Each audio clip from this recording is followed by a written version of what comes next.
Me hace especial ilusión porque presentarte, Teresa, porque desde que contactamos hace años y entendiendo pues, esa labor que creemos que desde el Plan Nacional de Investigación y Conservación tenemos que hacer por ese encuentro,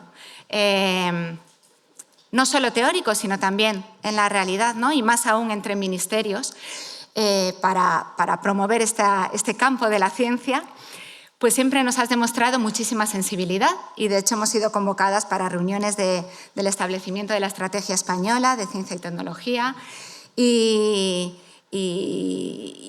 en todo momento, de hecho ya estuve en la inauguración de la anterior Ciencia y Arte, entonces eso es, de verdad, lo apreciamos y lo valoramos mucho y confiamos en seguir trabajando en esta línea conjuntamente pues para poder lograr. En algún momento hay que soñar en grande, ¿por qué no?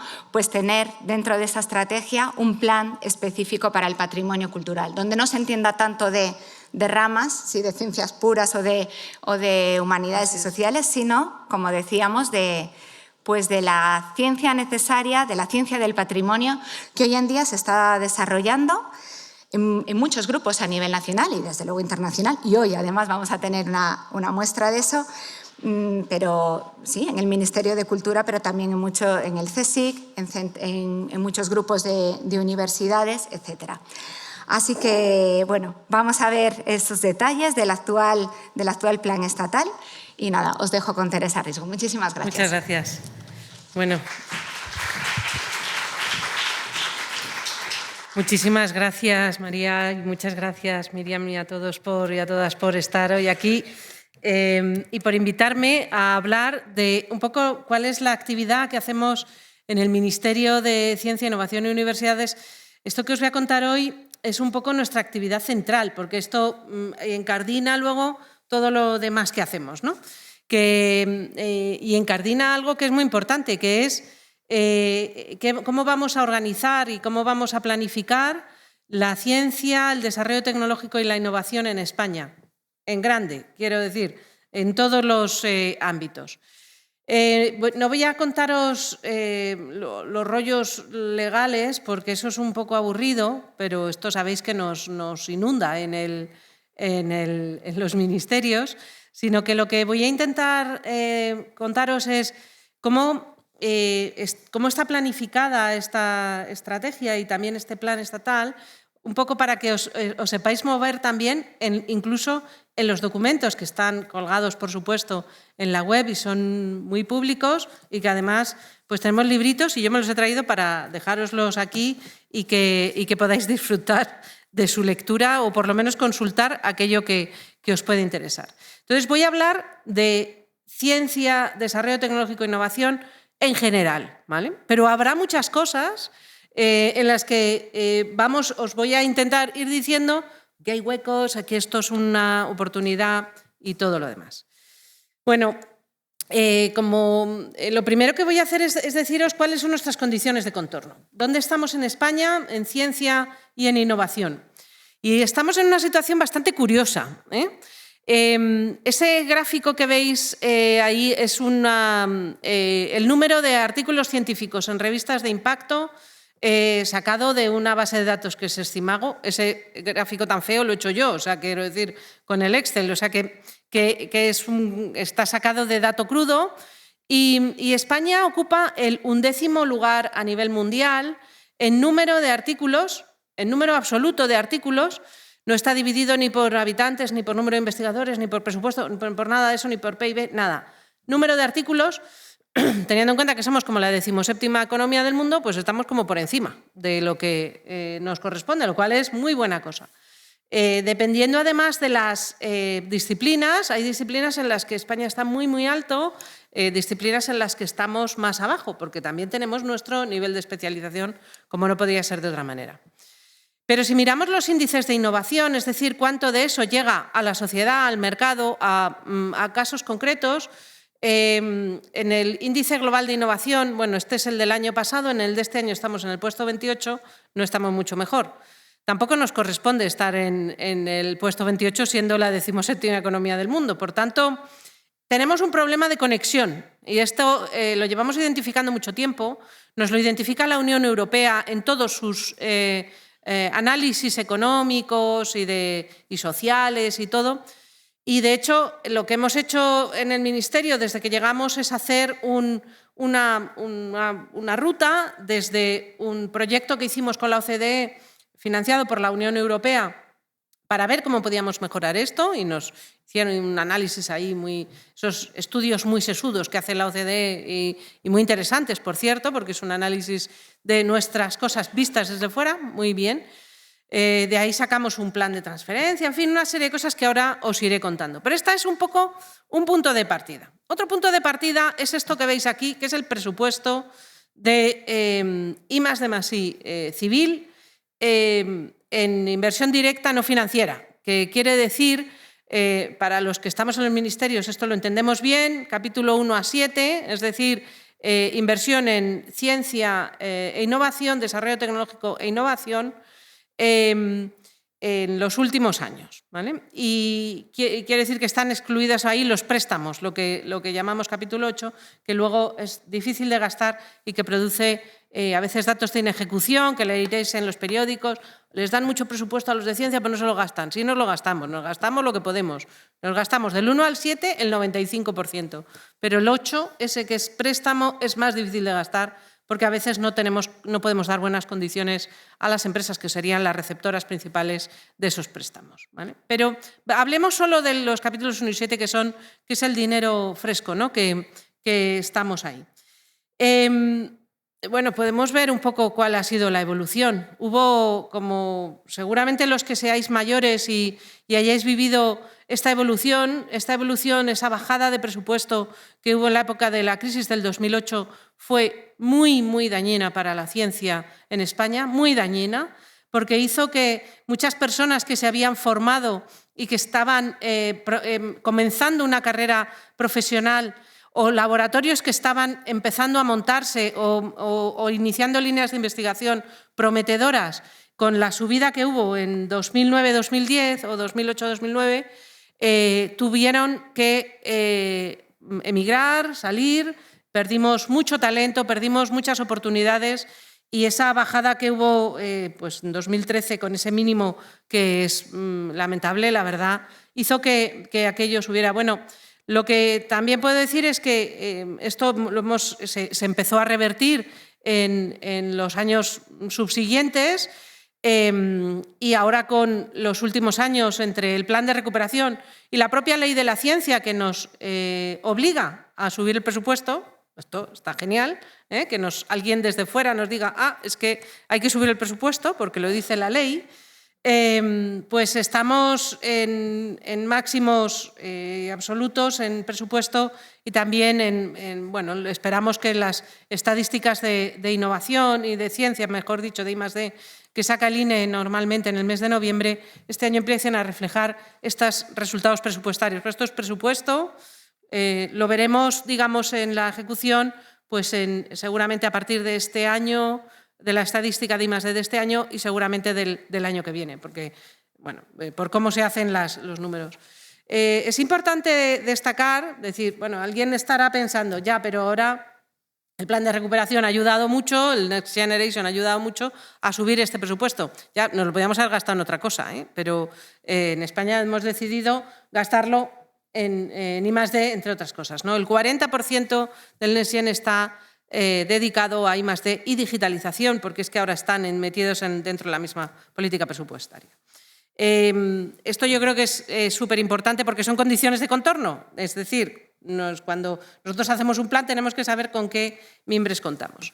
La siguiente condición de contorno que me gustaría destacar es la complejidad del sistema español de ciencia, tecnología e innovación, que es ese gráfico que veis ahí, horroroso, que no pretendo que lo leáis. Esto es un gráfico que hicieron en la OCDE para entendernos un poco mejor. Dijeron, bueno, vamos a analizar cómo es el sistema español, ¿no? Bueno, el sistema español, pues si veis ahí está, bueno, desde la presidencia del gobierno, los ministerios, las comunidades autónomas, las universidades, el CSIC, las OPIs, las agencias de financiación, Y lo pequeñito eso que hay ahí abajo son las empresas, ¿vale? Lo digo porque aquí no es que estén divididos por sectores, es que el sistema es muy complejo. Hay centros tecnológicos, parques tecnológicos, en fin, hay muchas estructuras muy complejas y esto es un sistema complejo de gestionar y de contentar, digamos, a todo el mundo para contentar sus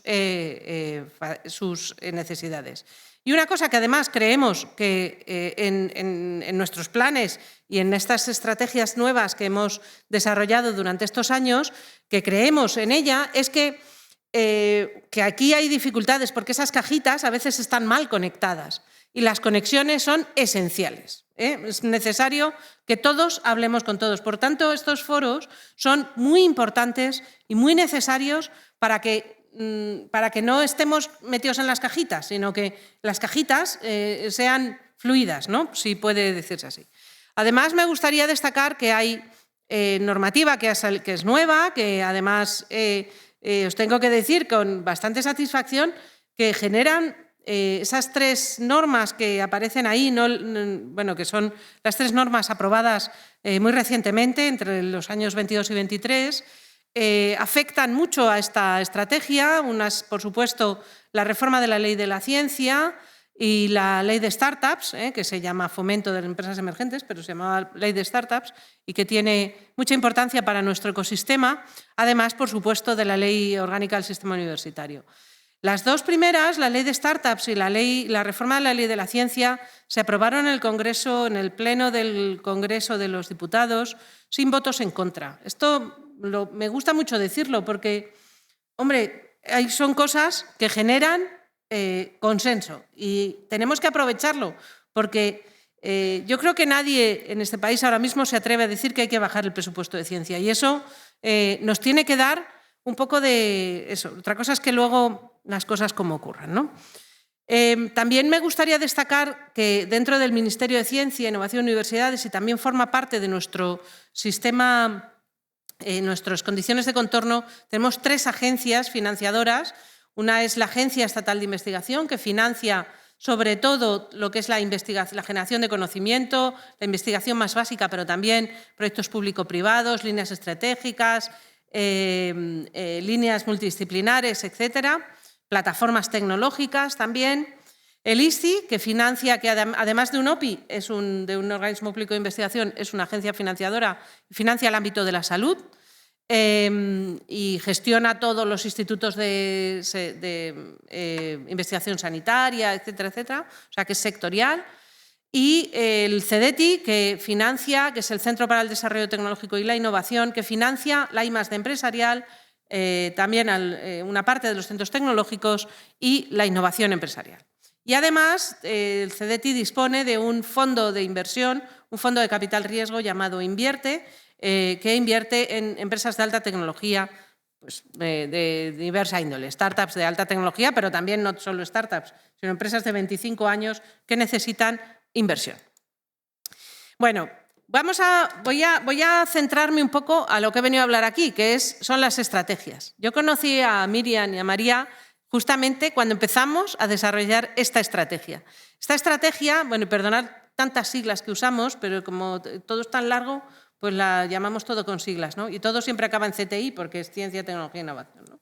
Entonces, esta estrategia, la Estrategia Española de Ciencia, Tecnología e Innovación, empezamos a diseñarla pues en el año 19, a principios del año 19, luego nos pilló la pandemia de por medio, un cambio de ministerio, un poco de lío y bueno, yo dejé de ocuparme de este tema, pero fue, digamos, en aquel momento en el que contactamos con el Instituto y con el Ministerio de Cultura para poder integrar y poder saber qué es lo que se estaba haciendo en cada uno de los ministerios dentro de este ámbito. Quiero destacar que esta estrategia, que cubre del año 21-27, estos periodos de tiempo no nos los inventamos nosotros, sino que coinciden con los periodos de fondos estructurales, con los periodos europeos también, ¿no? Horizonte Europa, por ejemplo, que es el programa marco de investigación europeo, pues también cubre del año 21 al 27, de forma que nosotros vamos acompasando nuestras estrategias con lo que está ocurriendo en Europa. Quiero destacar que esta estrategia es una estrategia española y, por tanto, es además la estrategia en sí es la percha en la que cuelgan tanto el plan estatal, al que me voy a referir con un poco más de detalle a continuación, que es el del Estado, como las estrategias inteligentes de innovación de las comunidades autónomas, de investigación e innovación de las comunidades autónomas, que ahora se llaman S3 y antes se llamaban RIS3, porque sabéis que en Europa nos tienen que cambiar los nombres para mantenernos activos, ¿no? Y atentos.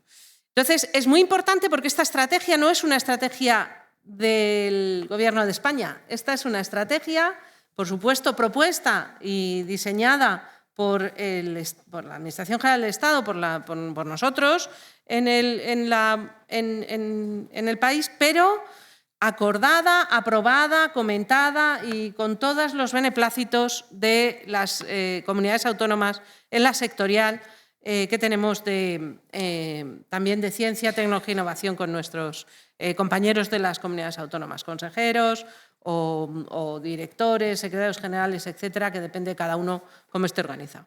Bueno, me parece que esto es muy importante porque al final esa estrategia es la que nos va a marcar por dónde queremos ir.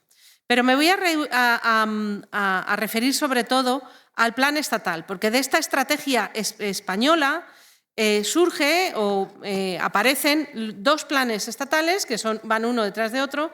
Uno abarcó el 21-23, los primeros 3 años, 21-23, y el segundo, que es al que me voy a referir ahora, que está recién aprobado, que es este plan estatal, que es el 24-27. ¿Vale? Me voy a referir a él porque primero el plan estatal del 21-23 fue muy peculiar, se desarrolló, se diseñó durante la pandemia. Estábamos en un momento muy complicado, no sabíamos cómo iba a ser, empezaban a aparecer los fondos Next Generation y bueno, se diseñó un poco en esa época de crisis, considerando crisis lo que es, por un lado, los grandes retos, pero también las oportunidades que se nos abrían por delante, ¿no? Con por ejemplo, una identificación de la ciencia como un bien común, como nunca habíamos tenido.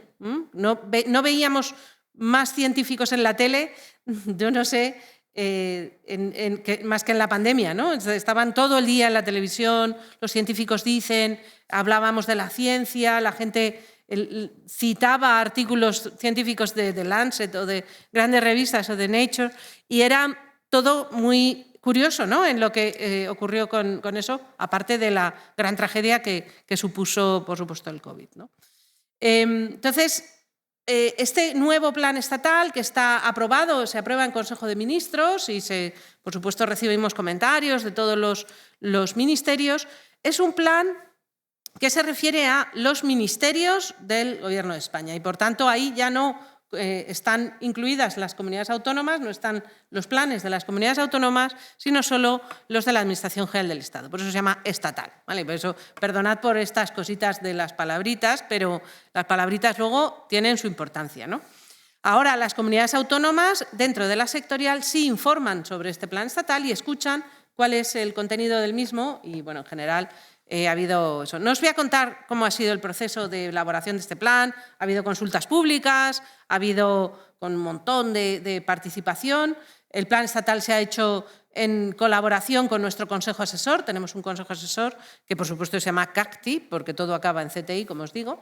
Entonces, este CACTI hemos hecho muchas consultas con ellos y al final pues, nos ha salido un documento que os voy a tratar de comentar ahora. Pero además del plan estatal, que es el plan general que contiene todo, también hacemos planes dentro del Ministerio, hacemos planes sectoriales o con retos que nos parece que son importantes. Uno es el plan, estos son anteriores al plan estatal actual, uno es el plan de atracción y retención de talento, porque bueno, sabemos todos lo importante que es en este país el poder atraer talento científico innovador para salir adelante. El segundo es el plan de transferencia y colaboración, que ya os he contado un poco por qué viene dado y yo creo que está bien claro. Y el tercero es la Estrategia Nacional de Ciencia Abierta. Y en esto creo que es muy importante que todo el mundo, todos los investigadores sepamos, estemos al tanto de cuál es esta estrategia, porque el modo de divulgar la ciencia ha cambiado, está cambiando y ha cambiado. Europa nos exige una serie de normas y todo aquello que está pagado con dinero público ha de consistir, ha de estar accesible a los ciudadanos. Y esto parece una cosa de perogrullo, pero luego no es tan sencillo de poner en marcha, ¿no? Y ahí es esa Estrategia Nacional de Ciencia Abierta, que si estáis interesados, por supuesto, todo esto está publicado en la web del Ministerio. Y también tenemos que tener en cuenta, cuando diseñamos un plan, qué pasa alrededor, pero sobre todo qué ocurre en Europa, porque Europa es en parte nuestro financiador. Hay una buena parte de la financiación que viene de Europa, no solo estoy hablando de Horizonte Europa, sino también de los fondos estructurales, de FEDER, de Fondo Social Europeo, que cofinancia buena parte de las actuaciones del plan estatal. Muy importante, por supuesto, el plan de transformación, de recuperación, transformación y resiliencia, al que me refiero todo el rato, la política de cohesión de fondos FEDER y Fondo Social Europeo y todo lo demás, FEMP, quiero decir también Fondo Marítimo y de Pesca, en fin, todos estos fondos que están alrededor de la política de cohesión europeo. En el centro, Horizonte Europa. Horizonte Europa es el programa de investigación e innovación más grande del mundo, es muy importante, todo el mundo lo mira. Ahora estamos en un proceso de evaluación del programa marco de investigación Horizonte Europa actual, un programa de midterm, ¿no? de evaluación midterm, de medio término, para el diseño del 10º programa marco que empezará en 2028, pero que ya se está empezando a hacer una reflexión y ya hay algunos documentos de algunos grupos de trabajo que también son muy interesantes en cómo, bueno, en qué debemos hacer y qué no debemos hacer, ¿no? Por supuesto, el Espacio Europeo de Investigación, que ha sido algo muy importante que se ha retomado en los últimos años, y la nueva Agenda Europea de Innovación, que para mí es lo más, porque claro, yo soy la secretaria general de Innovación y me dedico a esto, y es una agenda que ya no es tan nueva porque se aprobó en 2022, pero esto es lo malo de llamarle a las cosas nuevas, ¿no? Que al final es una agenda de innovación, francamente, en la que lo que está viendo Europa es ese gap que vemos en España entre el 11º puesto publicando papers y el 29 o el 28 en innovación. Ese es un gap que existe en muchos países de Europa y Europa en sí misma le ocurre un poco que aprovecha poco sus resultados o la gran ciencia que aquí se desarrolla, ¿no? Entonces, esa Agenda Europea de Innovación está intentando tender puentes entre esos dos mundos, ¿no? Bueno, el plan estatal lo voy a contar un poco, no os preocupéis que no os voy a contar un poco todo. Bueno, lo que queremos es hacer las cosas mejor, no me voy a centrar mucho en esas grandes palabras, ¿no? Pero sí tenemos unos objetivos, tiene una estructura, lo hemos planteado como una estructura matricial en la que hay unos objetivos verticales, hay unos planes verticales y unos planes horizontales, o unos objetivos horizontales. Estos planes verticales, objetivos verticales, están divididos en 5 partes y esto supone un cambio respecto del plan anterior, ¿no? Si vosotros os vais al plan anterior, estaba más dividido en lo que eran ayudas para empresas, ayudas para centros de investigación, ayudas para no sé qué. En este caso hemos recurrido a otro esquema, ¿no? Un esquema en el que lo dividimos un poco por la naturaleza de las ayudas que tenemos ahí para poder poner objetivos más transversales y provocar que esas cajitas que veíamos en ese gráfico tan complicado se conviertan en unos elementos más fluidos de comunicación, ¿no? Y ahí, pues el primero es, por supuesto, un objetivo relativo a los recursos humanos, como no puede ser de otra manera, porque sin el talento y sin el conocimiento no hay nada que podamos hacer. El segundo se refiere a la investigación y el desarrollo experimental, es decir, esa generación de conocimiento, cómo se puede hacer, ¿no? Pues, por supuesto, a través de 2 cosas, que es fomentar la generación de conocimiento de calidad, pero además fortalecer las instituciones que lo hacen, porque si no, se nos vienen abajo, ¿eh? Esto se nos viene abajo. La tercera se refiere a la transferencia y la colaboración entre elementos y el sistema, digamos que el ecosistema esté bien armado. Y esto marca, digamos, la segunda C. La primera sería el conocimiento, la segunda C sería la colaboración, y creo que esto es muy importante. Y la primera, la de los recursos humanos, yo la relacionaría también con la creatividad, que son esas 3 Cs que yo siempre menciono y que globalmente nos tienen que dar lo que necesitamos. El cuarto eje en el que nos vamos a apoyar es la innovación. La innovación no vista solo como... a veces hablamos de innovación y a alguien se le está poniendo en la cabeza un chaval sentado en un garaje programando en Python, ¿no?, de encima de un cojín amarillo. Esto es una opción, pero hay mucho más. La innovación se produce en el sistema público, la innovación se produce en los propios centros de investigación y la innovación tiene que ser un elemento transversal, que también, o sea, un elemento vertical que nos tiene que atender a todos, ¿vale? Y por último, las infraestructuras. Esto lo sabéis vosotros bien porque seguramente utilizáis infraestructuras científicas de alto coste y digamos, muy singulares que necesitamos preservar y necesitamos fomentar y ver cómo podemos compartirlas y usarlas todos. Bueno, luego, en cuanto a los objetivos horizontales, pues tenemos 3 programas transversales que son la internacionalización, la cooperación autonómica y la intervención en áreas prioritarias. Antes había también una cosa, y es que había una acción especial en salud, ¿no? Y parecía como que era, bueno, está ahí, sigue estando la acción especial en salud o en conservación del patrimonio o lo que sea, pero debería estar dentro de esas actuaciones transversales que tenemos ahí. Y luego las condiciones marco, por supuesto, garantizar la ciencia abierta, que he mencionado antes, la igualdad, que es muy importante en el ámbito científico y de la innovación, porque tenemos que dar acceso igualitario, porque esto, si no, abrimos unas brechas que jamás podremos cerrar. El conocimiento, la innovación, esto no me lo invento yo, pueden generar brechas si no mantenemos unas políticas igualitarias muy importantes.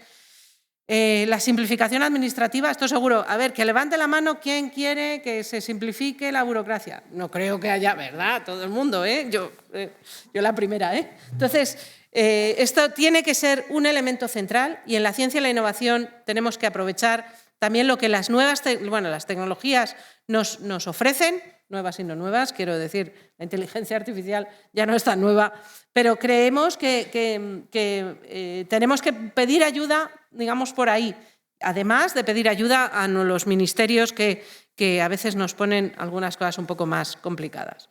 Y luego la ecorresponsabilidad. Todo esto hay que hacerlo en un entorno, Isaac antes, director general, se ha referido a los ODS, todo esto hay que hacerlo en un entorno responsable y, desde luego, poniendo algunas cosas en el centro. Bueno, lo que hacemos al final es tener una matriz como esta, y el plan estatal está imbricado ahí. Y lo que hacemos es que decimos, a ver, el instrumento que hemos diseñado de planes complementarios, no sé qué, ¿dónde está? Entonces está aquí, aquí, aquí, aquí. No tiene que tocar todos los puntos, por supuesto, pero toca algunos de esos puntos. Es muy interesante porque es un cambio muy grande respecto de lo que teníamos antes. Pero esto es el presupuesto. El presupuesto es el más grande que ha habido en ningún plan estatal nunca. Es el presupuesto de todos los ministerios. Esto no es el presupuesto del Ministerio de Ciencia, Aquí hay de todo, y son 18.000 millones de euros. Bueno, solo la compilación de este presupuesto ha sido muy complicada, porque el que cada uno te mande su fichita con su cosa, no os creáis que esto no es así. Y están divididos, pues como os podéis imaginar, la mayor parte va a la parte de desarrollo de conocimiento, de investigación y desarrollo tecnológico, pero digamos que tenemos un presupuesto grande en todos los ámbitos, ¿no?, para todos los años. Y también están definidas unas líneas estratégicas, que en el documento este grande lo tenemos también unas sublíneas, ¿no? Ahí podéis ver que en cultura, creatividad y sociedad inclusiva hay una línea estratégica que es cultura, patrimonio cultural y creatividad, que os afecta directamente. Pero seguramente os afectan otras, porque os pueden afectar líneas de materiales, a lo mejor de realidad aumentada o yo qué sé, muchas cosas, como luego os voy a poneros algunos ejemplos de las cosas que hacemos. Bueno, esto es la gobernanza, que no voy a entrar más. Me gustaría terminar poniendo algunos ejemplos de cosas que se financian en en España o que se hacen en España en este ámbito. Y no voy a hablar de lo que hacéis vosotros, porque esto lo sabéis vosotros mejor que yo, y entonces voy a hablar algunas cosas y particularmente me interesaba contaros esto. No sé si desde ahí arriba me podéis darle al botón del vídeo. Perdona. Sí, ese. Bueno, el vídeo me da igual que se oiga porque más que nada quería contaros este proyecto. Este es un proyecto financiado por la Secretaría General de Innovación que se llama Cromalux. Es un proyecto de compra pública de innovación porque es que resulta que hay más que simplemente financiar proyectos de puro proyecto. Bueno, este es Sindo, que es nuestro es un concejal de innovación del Ayuntamiento de Santiago de Compostela y no me interesa tanto, bueno, que es muy majo Sindo y trabajamos muy bien juntos, pobrecito. Pero me interesa mucho contaros para qué es este proyecto. Bueno, Smartiago es un proyecto más grande que hace una cosa sobre residuos, otra cosa sobre movilidad urbana, pero lo que están haciendo en esta particular, en el Cromalux, en esta partida de la compra pública de innovación, es desarrollar unas luminarias que no afecten o que no degraden la piedra en edificios históricos. Es súper interesante, porque esto es una de esas cosas que lo está desarrollando una empresa que se llama Televes, que es una empresa que básicamente hace antenas y hace, bueno, casi todas las antenas que veis en los tejados de España, parabólicas, son de Televes. Ahora ya hay muy pocas antenas, pero bueno, una empresa electrónica, ¿no? Pero muy especializado también en este tipo de tecnologías LED, etcétera. Y lo que hacen es que reducen digamos, la carga bacteriana que se produce en la piedra de los edificios históricos y particularmente en sitios con una humedad muy grande como es Santiago de Compostela. Reduciendo, por tanto, bueno, pues lo que es todo el asunto del mantenimiento, las posibles incidencias, etcétera, etcétera. Bueno, este tipo de proyectos que se llaman compra pública de innovación, esto es algo que se financia desde un programa del Ministerio de Ciencia, Innovación y Universidades. Financiamos, en este caso, al Ayuntamiento de Santiago de Compostela y ellos hacen una licitación de compra pública de innovación que quiere decir que compran algo que no existe, que es una cosa bastante rara. Y entonces absorben, digamos, con el que gana la licitación, el riesgo de la I+D, digamos que tienen, por eso está subvencionado, ¿no? Entonces, la ventaja es que para el Ayuntamiento de Santiago les permite probar un nuevo tipo de luminaria y convertirse como una especie de laboratorio urbano para ver si eso funciona, porque claro, los proyectos de innovación, por cierto, a veces funcionan y a veces no, porque esto es la gracia que tienen, ¿no?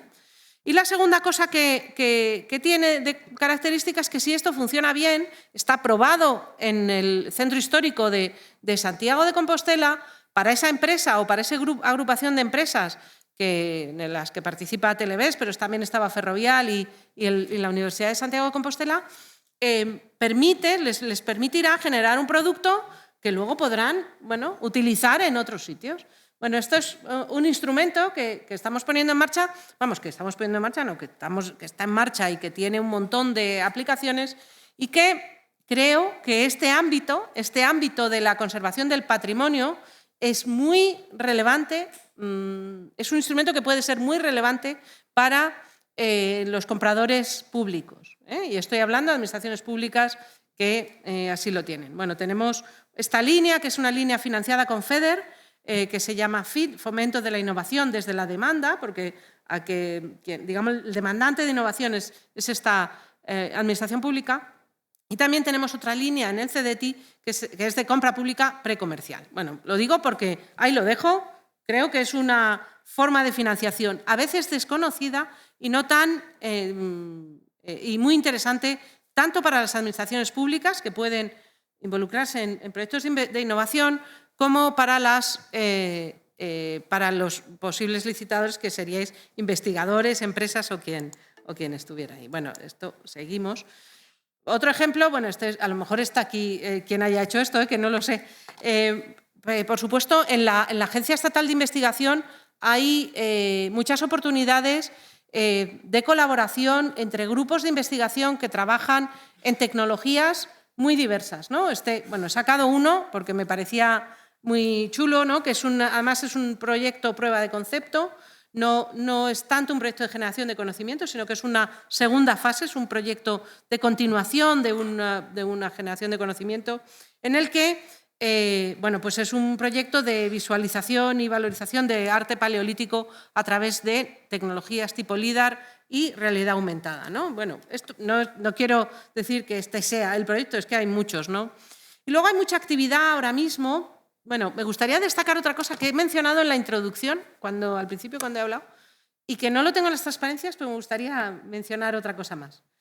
Hay también una iniciativa que creo que no funciona muy bien en una primera instancia, pero que creo que con el desarrollo que se está produciendo puede tener en el futuro, que es el hacer herramientas de conservación y del patrimonio histórico y también de monitorización de cómo está el patrimonio histórico desde el espacio. Esto, bueno, a lo mejor os parece como, madre mía, esta señora.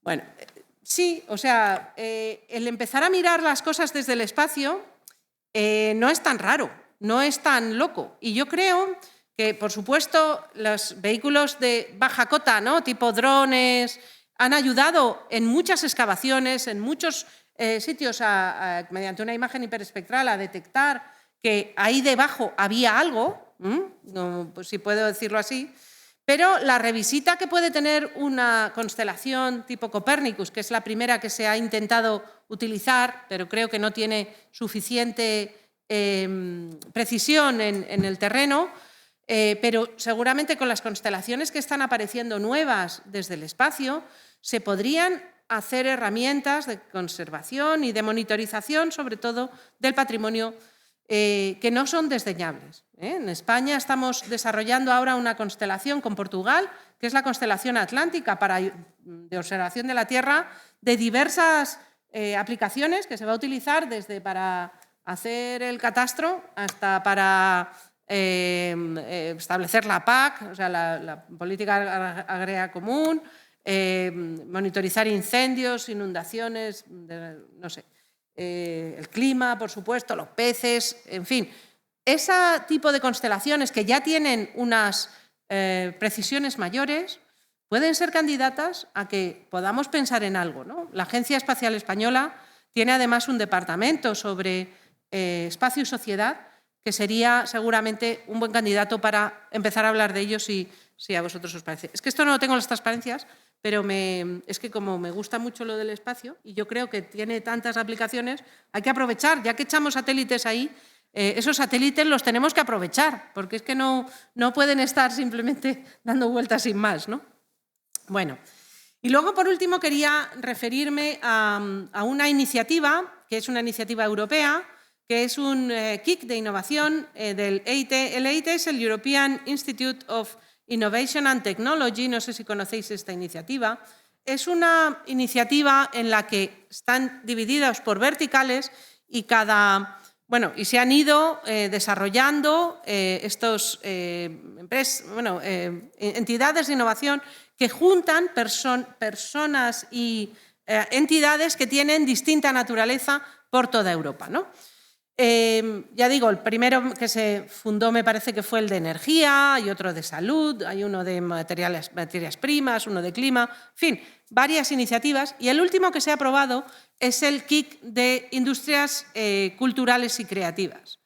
En este KIC hay uno de los objetivos, se refiere al patrimonio y también hay una parte dedicada al arte, la tecnología y la creatividad, más todo lo que tiene que ver con la industria pues, de los videojuegos o de las producciones audiovisuales o lo que sea, ¿no?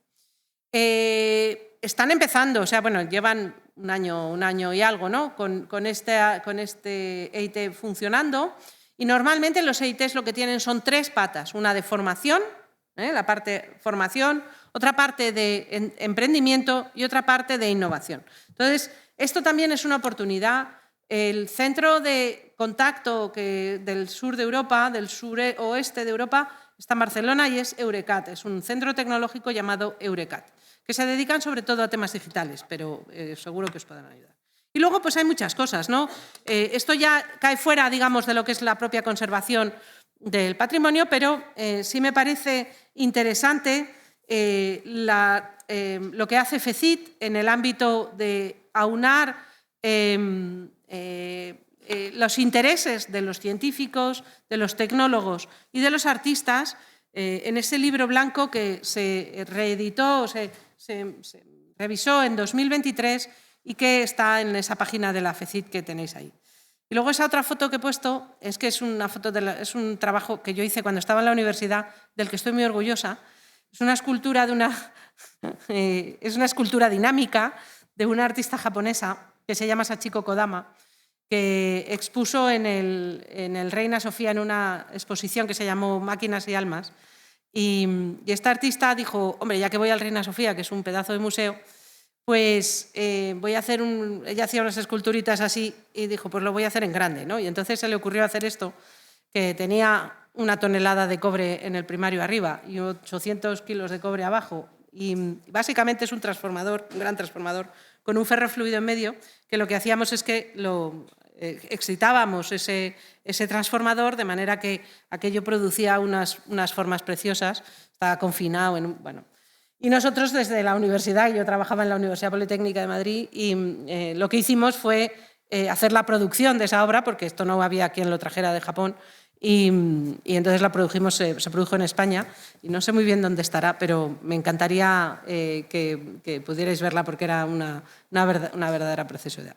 Y es una de esas cosas en las que bueno, pues echa una gotita de arena y fue muy interesante para mí ver cómo la gente puede trabajar con materiales pues muy avanzados, como son esos ferrofluidos que tienen unas condiciones y unas características estéticas muy bonitas, utilizando bueno, los conocimientos de física que casi nos enseñaban primero en la universidad, ¿no? Con esto termino. Os doy las gracias de nuevo por vuestra atención y bueno, os he traído los documentos porque aquí, aunque somos de innovación, somos un poco antiguos y todavía imprimimos cosas, porque nos parece que eso, y os los voy a dejar. Y por último, quería dejaros, os traigo un regalo para el instituto, y es que el año pasado y celebramos el año Cajal, el año de la ciencia Cajal, y con motivo del año de la ciencia hemos editado este libro sobre Cajal, que es el arte de la ciencia. Cajal, además de ser un premio Nobel, un neurólogo y el padre de la neurología moderna o de la neurofisiología moderna, además era ciertamente un artista. Era una persona que dibujaba muy bien y los dibujos de Cajal nosotros los utilizamos para regalos institucionales, postales y de todo porque son súper bonitos. Este es un libro en el que muchos de los grandes artistas actuales pues, hacen un homenaje a Cajal y quería dároslo como regalo para que lo tengáis de recuerdo nuestro. Muchas gracias.